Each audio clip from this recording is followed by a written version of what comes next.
Support comes from the Missouri Forest Products Association, saluting Earth Day on April 22nd with an ongoing commitment to help offset carbon emissions with sustainable harvesting of Missouri forests. Details at choosewood.com. Welcome to St. Louis on the Air. I'm Sarah Fenske. Shakespeare Festival St. Louis isn't content to keep its productions on the stage. Its Shakespeare in the Streets program has mounted remixes of the Bard's greatest hits on Cherokee Street, in Maplewood, even north of Delmar in the city's Old North neighborhood. But this year's production may be its most ambitious yet. Love at the River's Edge doesn't just put a modern spin on the classic romantic comedy As You Like It. It also crosses state lines, putting audience members on a bus to traverse from North St. Louis County to Calhoun County, Illinois. The goal, to bridge the urban/rural divide. Here to discuss Love at the River's Edge is Tom Ridgely, executive producer of Shakespeare Festival St. Louis. Tom, welcome to the show. Thanks, Sarah. We're also joined today by Kathryn Bentley, director of Love at the River's Edge. Kathryn, thanks for joining us. Thank you for having us. Which Shakespeare production is your all-time favorite? Why do you think it continues to speak to audiences centuries after its debut? Give us a call at 314-382-8255. That's 382-TALK. Or you can send us a tweet at STL on Air or email us at talk@stlpublicradio.org. Tom Ridgely, As You Like It, is perhaps most famous for being the source of the idea that, quote, all the world's a stage. You have really taken that to heart here. Can you explain for us, as prospective audience members, how this is going to work logistically? Yeah, it's unusual. This is a whole new ball game for us, too. But it all goes back to what Shakespeare in the Streets is all about, which is about trying to bring visibility to communities around St. Louis. So obviously there are, there are separations in any major city in America, and how we can use theater as a way to bring people together, bring them across some of those boundaries that maybe they're not used to crossing, and giving them an opportunity to hear the story of the people that live there is what Shakespeare in the Streets is all about. And As You Like It is sort of the perfect Shakespeare play for this project that's trying to bring together an urban and a rural community, because that play was also about the urban and the rural circa 1890 something in England. Back then, Shakespeare called it the country and the court. But it's all about the story of As You Like It is about Rosalind and Celia, who are banished from the court, from the sort of urban center of wealth and culture, to the Forest of Arden, which is this sort of idyllic, but also sort of, to them, somewhat threatening and strange space that's out beyond the boundaries of the city. And so it's the sort of a perfect model for these two communities to start to ask themselves, what does it mean to be from an urban place, from a rural place? What perceptions and assumptions am I making about the other, and what are ways in which we're actually the same? So the show actually is going to begin sort of at an intersection that you picked out in Pagedale, Missouri. And then at what point are you going to say, hey, audience, get on the bus? Well, Kathryn? okay. So, yes, we begin on Page and Ferguson across from the 24-1 cinema and in the lot there. And how we've broken up the show is Act 1 will be there in Pagedale in that 24-1 community. And then we get on the bus and we go to the Golden Eagle Ferry, which takes us across the water to Calhoun County. So that'll be something that we'll work out logistically, where we make sure everybody knows, okay, now's the time. We're all going to Calhoun County. It's actually in the script that says to Calhoun County we go. Like, no, we're serious. Yeah, seriously, we are all going there to see the rest of the show. So that's how that will work out. And then does the show end back in Pagedale, or the show ends in the farmland? The show ends as we cross back over as half the cast that's from the 24-1 area and the audience that's from the 24-1 area. As we cross away from our new friends across the water, we will be ending the show in that way. Wow. So it's actually taking place as you're traversing back. Yes. Mm-hmm. So as a director, this has to be a challenge. How do you keep the momentum going when you're, it's like almost trying to board an airplane, like the complications of getting a huge group of people from one place to the other. Oh, it's been quite a logistical challenge, let's say. And I've been working on this since last summer. I think I was asked to do this, and started working in the Normandy community at the Normandy High School in January. And since then, just some sleepless nights of trying to figure out, how are we going to do this again? Because as you remember, the water rose and there was a flood. And it took 4 hours for us to get to Brussels one way. Oh, wow. For a time period of this whole project. So that's been on our mind. Like the Mississippi and the Missouri River have been the star of this whole thing. So just trying to figure that out has been quite a logistical challenge. But it just now with getting into rehearsals, with having people come across to St. Charles where we rehearse on the ferry, and then having sometimes we go there to Calhoun County. I mean, that's all worth it. It's been worth all of it. And as you mentioned here, you're not just moving the play from one setting to another. You're also bringing young actors together from two very, very different communities. Prior to starting research for this show, I got to admit, I never heard of Brussels, Illinois. Mm-hmm. What is this small town? Is town even the right word for this? Tom Ridgely, how did they end up on the radar of Shakespeare Festival St. Louis? Well, we were looking for a community that that you could define as rural, but that was close enough still to St. Louis for this travel to be possible, for the audience to be able to join in. And so they were also really interested in hearing from or sort of welcoming the Shakespeare Festival into their classroom. Megan, who taught at Brussels High School, had a student in particular that was really eager for some theater programming because they didn't have it. Oh, and okay. So the festival was able to go in, as Kathy was doing in the Normandy Schools Collaborative, to go into Brussels High School and spend a good part of the school year working with those young people, just to sort of ask these questions, sort of what is it like to be where you're from, and what do you imagine it's like to be from somewhere else. So the coolest moment that I've witnessed so far is when the students from each community came together and were when in did each that other's finally spaces. happen? It happened a couple times. Okay. I forgot Recently, what or- month. okay. Well, it's sometime last semester. Okay. It was warm. I remember that because when they came to Normandy first, the Brussels students came to Normandy, which was awesome. A lot of them first time ever in that community. And the Normandy students were very proud to show off their beautiful campus. They have a beautiful school there. And then like a couple of weeks after that, the Normandy school went over to Brussels, which was when the water was rising. So there was a whole detour, and it took, I'm going to say 2.5 hours to get there, which was challenging. But when they got there, they were in awe of the nature and the trees and the snake that made its appearance during our class. A snake made a cameo. That's amazing. Because we were doing class outside, doing improv outside. So, yeah, but it was just what they were able to learn from each other, just being in each other's space was really awesome. Who do you think had more trepidation about crossing that river? Do you think it was harder for the city kids to go to the country or the country kids to go to the city? I don't know. They did, I think that unfortunately with the group from Normandy, because the water was high, we didn't get to go on the ferry that time. So they didn't, and they were really disappointed about that. I 'cause they kept bet. I'd hearing be about disappointed. this ferry. Yeah. Yeah. But now they've gotten to do it because the ones that are still involved with the show get to do it now. Pretty regularly when we rehearse over there, but I'm not sure. I think that did you want to answer that? Well, Tom? one thing that I heard that we learned was that the people in Calhoun County are actually pretty used to coming into St. Charles and St. Louis, and that's a trip that they're familiar with. That it doesn't happen every day necessarily, but that's a part of their experience, which is that's a part of the urban-rural dynamic. These centers tend to sort of pull in,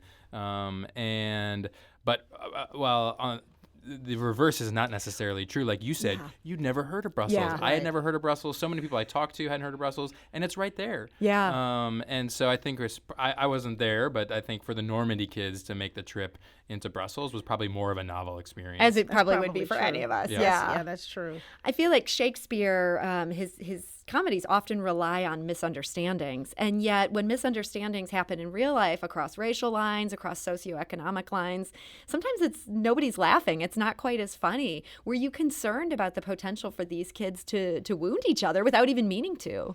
Oh, definitely. I mean, that's, this is the kind of work that I do, though, however, is how do we bridge communities using theater, using the arts. And there's so many ways that we can do that, that create a safe space so that people feel like, okay, I'm in a place where I can actually share parts of myself with other folks because that's what we do with the theater work that I do is we recreate those spaces. So the idea of wounding was something that myself and the assistant director of the production, Delaney Piggins, who was part of the Brussels community workshops, we discussed that, and how do we deal with that? We knew that there were going to be families. We did know of families on the Brussels end who were not willing to let their students traverse to Normandy, unfortunately. Really? And that's okay. Yeah. Because the other students went back and said what a great time they had, what friends they met, how beautiful the campus is. And that's unfortunate. Now we're hoping that. Was this an issue of racism? Was this an issue of danger? I didn't get to speak to the parents. Okay. And it's okay. Yeah. I think that it's part of what we're doing is breaking down those ideas that people have about each other's communities. Mm-hmm. And that's what I think that was just one of those things that people just did not know and they were fearful. And that's, all right, we're going to work with the folks that said yes. And that was the absolute majority of the class. So you were able to break it down even just if it involved hearsay rather than getting to go themselves. Right. It was, yeah. It was okay though that they're learning from their classmates and hopefully their parents will learn. But yeah, that whole idea of how do you create this space between two very different communities is something that we do with theater, we can do with improv activities, we can do with writing exercises, and I think that now the students that have continued to be involved will say that they have made new friends. That's awesome. Yeah. So As You Like It, this is this classic play. It's one of audience's favorites, and yet is really complicated. That plot is crazy. Yeah. How much did that end up changing as it became Love at the River's Edge? Well, so we have this phenomenal playwright, Mariah Richardson, and what she did was just find the nugget of that play, the nuggets that make it interesting, exciting, and it didn't change a lot. If people come who are real, Shakespeare enthusiasts, you'll see that the story of love and, of family, of what is family, of what is community is still very much there. It's broken down so that everybody understands it. We're having a lot of fun with it, so I think that we keep the essence of all of that in the script. So someone who's a Shakespeare fan, they are not going to be like blown away by how much this has changed. They're going to see that play is still the play. Most definitely, it's still the play. Come with an open mind because there's but there are some big changes. There's some changes, yeah. I know one of the things is it's also a musical, and we got some audio of one of the songs. Now this is in rehearsal, but let's give that a listen. These songs are by Syria Conway and Colin McLaughlin.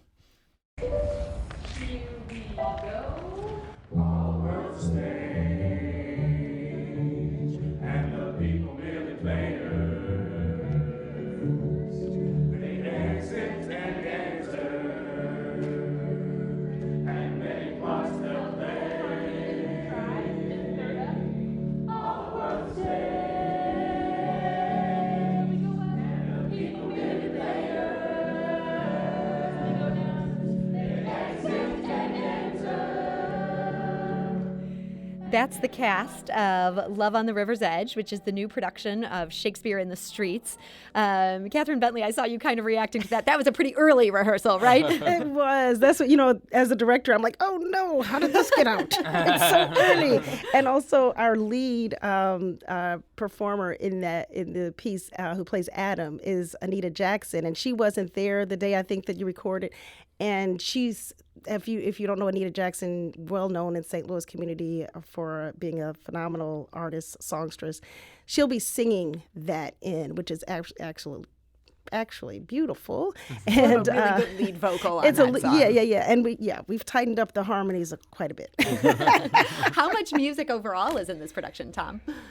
Kathy can answer that question Yeah. better than I have because it's changing day by day. Well, I love music, so I knew that I wanted music to be a big part of this, and I feel like music is one of those things that we can do to bridge community. You know, we get together when we one of our first get-togethers with both students groups. They found out that they like the same music. It's like That's awesome. the kids in Normandy were like, "Wait, you listen to whatever station it is? I don't know stations, but it's like, yeah, we listen to that too."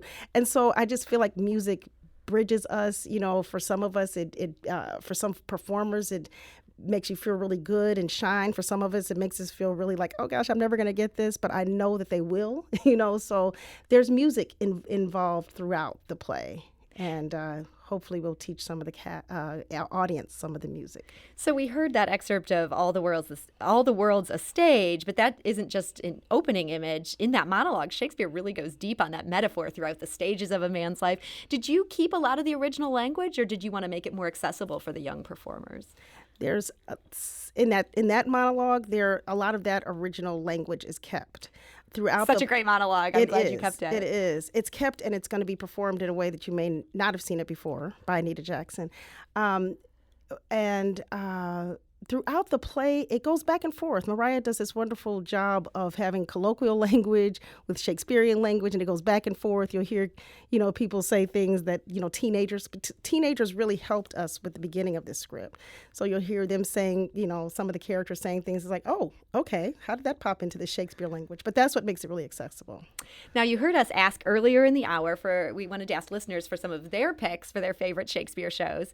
Erin on Twitter says her favorite Shakespeare production was the Shakespeare in the Streets production of Remember Me, which was about Maplewood. She writes, it was spooky, sweet, and just a magical production, using aspects of the more supernatural plays to speak to an audience about the past and the present, and being inclusive in the process was powerful. And Sarah on Twitter writes, the best production I've ever seen was Richard III. It was in 2008 by Shakespeare Festival St. Louis. Do more deranged tragedies, please. Tom, what's your favorite Shakespeare play? Such a tough question. You gotta pick one. All right, if you put if you really pinned me down, yes. If I could only watch one Shakespeare play, I guess for the rest of my life, it'd have to be Hamlet. And what do you love about Hamlet? Hamlet just has everything. It has the wit and the humor and the playfulness. It has the darkness and the supernaturalness and the political intrigue and the tragedy, and it also just has more of everything. That play is chock full. It's chock full. And if you just go through between like the ghost scene and the play within the play and To Be or Not to Be and the closet scene, it's hit after hit after hit as you watch that play. We actually heard from a listener who says the same thing. He says his is also Hamlet. The theme of corruption, something's rotten in Denmark, will always resonate with audiences, especially today. And Hamlet's introspective reckoning with life's struggles are also relatable. Kathryn Bentley, what about you? Well, now it's as you like it. When you're working on a project, it becomes part of you. And this one is one that I've seen many times, seen many different renditions of it. And I'm like, wow, there's just still so much in this that I absolutely love. I love the relationship between the cousins. I love the love at first sight. I know it's corny, but it's part of Shakespeare and part of what I love. And just the choosing community where you are and, finding family where you are and what that looks like. So all of that in this, and As You Like It is starting to become, right now it's my favorite. The one you're working on right now. That's that right. completely That's makes sense. Now, previously, Shakespeare in the Streets production, they relied on having a neighborhood of young people or arts goers that are all around them. You pick Cherokee Street, Old North, even Clayton. These are all places people are used to going for a night out. Are you worried, Tom Ridgely, are you worried that Pagedale is going to be a more difficult draw for a St. Louis audience? Well, we hope that we've earned some credit with the folks who've come to other Shakespeare in the Streets, seen what it is, maybe already gone a little bit outside of their comfort zone and are willing to come along with us for this. I can say that you couldn't be safer anywhere else on earth. We've spent a lot of time in both these communities, and both sites are going to be crawling with staff and artists and and security and all those things. So we're not going to get attacked by the farm animals, because that's my big fear. That's true. There's snakes out there. You never know. Yeah, Kathryn warned find us here. It's a friendly snake. but part of it, that's what we're asking people to do, is to come along on a little bit of a journey with us, like an artistic and an emotional one, and also just a geographic one. Allow us to take you someplace that you may not have been before. Now, you must be sort of anxiously scanning the weather. Is Always. it looking okay at this point? I haven't looked at the extended, because, the Kathryn, accuracy. I'm not looking. Oh, you're not even looking. Okay, that's very Because I'm sensible. saying this play is going to get done somewhere. Even if we have to put up a tarp, I had a suggestion of putting a tarp over the bus and do a play under there. Yeah, we're gonna do this. Supposedly, the Shakespeare in the Streets weekend was chosen virtually out of the almanac as one of the driest, most temperate weekends in the calendar year. But So knowing what I know we're about St. banking Louis, on it that. won't cooperate even Yeah. on the best I of know. weekends. Yep. But We're used to doing things outdoors and rolling with whatever happens. well, so speaking of that, a couple years ago, the festival had kind of a weird thing happen in that it just so happened that the weekend that you were planning to be at the downtown library was the weekend that some major protests ended up going through downtown. You had to cancel and push that back. I guess it almost had to be pushed back several months. Is that right? About 9 months, I think. Yeah. And Tom, I know that that's before you came. So this is actually, you sort of inherited that production. This is really your first in the director's role. Is that right? Or not the director of the play, but of the festival. Yeah, it is. I got to St. Louis just as last year's Shakespeare in the Streets was going into rehearsal. So I was really just observing. And even this project was a little bit in process when I got here. The idea of an urban-rural exchange was something Was already in the that was in the works. But picking the final communities and starting to actually do the work in them has been just incredible to go along with. I know from my previous life that there's something special and powerful that happens when you get two groups of people that maybe don't spend a lot of time together and just bring them into the same space and let them start sharing.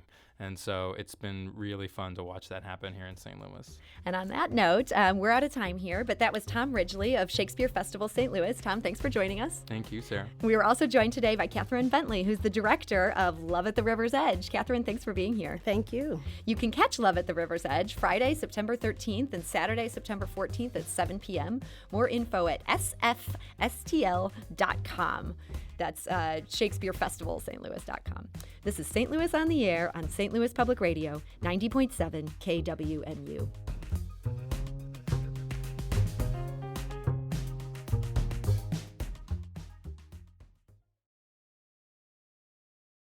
Support comes from the Missouri Forest Products Association, saluting Earth Day on April 22nd with an ongoing commitment to help offset carbon emissions with sustainable harvesting of Missouri forests.